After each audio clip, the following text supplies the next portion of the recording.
Hello and welcome লন্ডনে বাঙালির রান্নাঘরে। আজ আমি নিয়ে এসেছি একেবারে জমিয়ে দেওয়া একটা ট্র্যাডিশনাল রেসিপি, পোস্তর কালিয়া।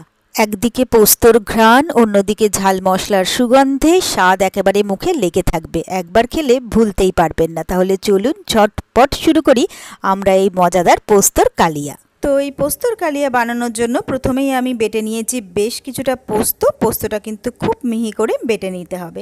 এরপরে গ্যাসটা অন করে গ্যাসে বসিয়ে দিয়েছি একটা ফ্রাইং প্যানটা গরম হয়ে গেলে তাতে দিয়ে দিয়েছি কিছুটা সর্ষের তেল। তেলটা গরম হয়ে গেলে আমি একটা মিডিয়াম সাইজের পেঁয়াজ, যেটা আমি স্লাইস করে কেটে রেখেছিলাম, সেই পেঁয়াজটা আমি তেলের মধ্যে দিয়ে দিয়েছি। এবারে পেঁয়াজটাকে আমি ভালো করে প্রথমে ভেজে নেব। এক থালা গরম ভাত কিন্তু এই পোস্তর কালিয়া দিয়ে নিমেষেই শেষ হয়ে যাবে। তো পেঁয়াজটাকে একটু লালচে লালচে করে ভালো করে ভেজে নিতে হবে। পেঁয়াজটা আমার ভালোভাবে ভাজা হয়ে গেছে। এবারে এই পেঁয়াজটা আমি তেল সমেত আলাদা একটা পাত্রে তুলে রেখে দেবো। এরপরে আমি ফ্রাইং প্যানে দিয়ে দিয়েছি আরও কিছুটা সর্ষের তেল। তেলটা গরম হয়ে গেলে দিয়ে দিলাম একটা কাঁচা লঙ্কা, আর যে পোস্তটা আমি মিহি করে বেটে রেখেছিলাম সেই পোস্তটা আমি এর মধ্যে দিয়ে দিলাম। এরপরে দিয়ে দিচ্ছি 1 চা চামচ জিরের গুঁড়ো, 1/2 চা চামচ লাল লঙ্কার গুঁড়ো, 1/2 চা চামচ কাশ্মীরি লাল লঙ্কার গুঁড়ো, দিয়ে দিচ্ছি স্বাদ মতো নুন। এরপরে আমি এখানে দিয়ে দিচ্ছি 2 টেবিল চামচ মতো জল। এবারে সবটাকে ভালো করে একসাথে আমি মিশিয়ে নেব। এরপরে আমি এটাকে কিছুক্ষণের জন্য একটু কষিয়ে নেব। এই পোস্তর কালিয়া কিন্তু একবার খেলে বারবার খেতে ইচ্ছে হবে।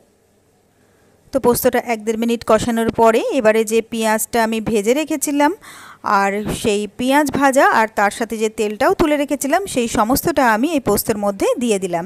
এবারে এই পেঁয়াজটাকে ভালোভাবে পোস্তর সাথে আমি মিশিয়ে নিচ্ছি। আর এই পেঁয়াজটা ভেজে রেখেছিলাম বা এই বেরেস্তাটার জন্যই কিন্তু এই পোস্তর টেস্টটা একেবারে অন্যরকম লাগে।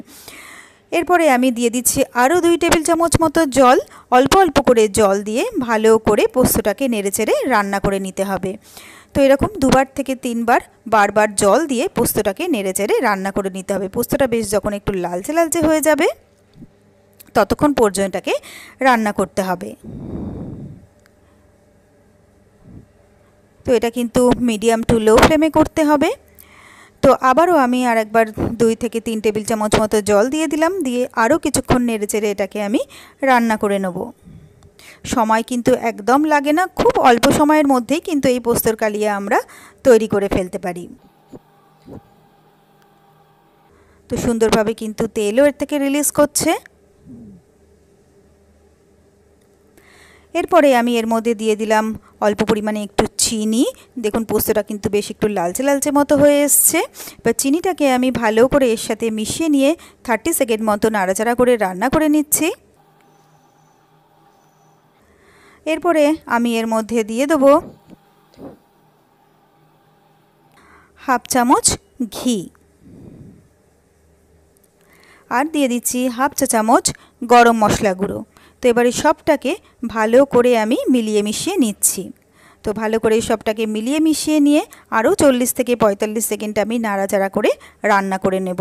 তাহলে কিন্তু পোস্তর কালিয়া আমার একদম রেডি হয়ে যাবে। দেখুন দেখতেও যেমন সুন্দর এসছে কালারটা, আর গন্ধটাও কিন্তু দারুণ বেরোচ্ছে।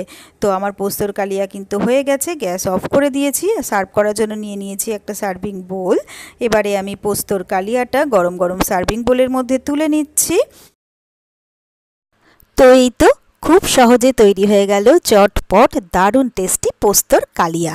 আর আমার এই রেসিপিটা যদি আপনাদের পছন্দ হয়ে থাকে তাহলে আপনারাও বাড়িতে ঠিক এরকমভাবে একবার বানিয়ে দেখবেন। আমি গ্যারান্টি দিচ্ছি আপনাদের সকলেরই ভীষণ পছন্দ হবে। আর আমার রেসিপিগুলো যদি আপনাদের পছন্দ হয়ে থাকে তাহলে প্লিজ আমার ভিডিওগুলোতে লাইক কমেন্টস ও শেয়ার করে আমার সাথে থাকবেন, পাশে থাকবেন। আর আমার চ্যানেলটা যদি নতুন চেক করতে থাকেন তাহলে প্লিজ আমার চ্যানেলটাকে সাবস্ক্রাইব করবেন আর পাশে থাকা বেল আইকনটা প্রেস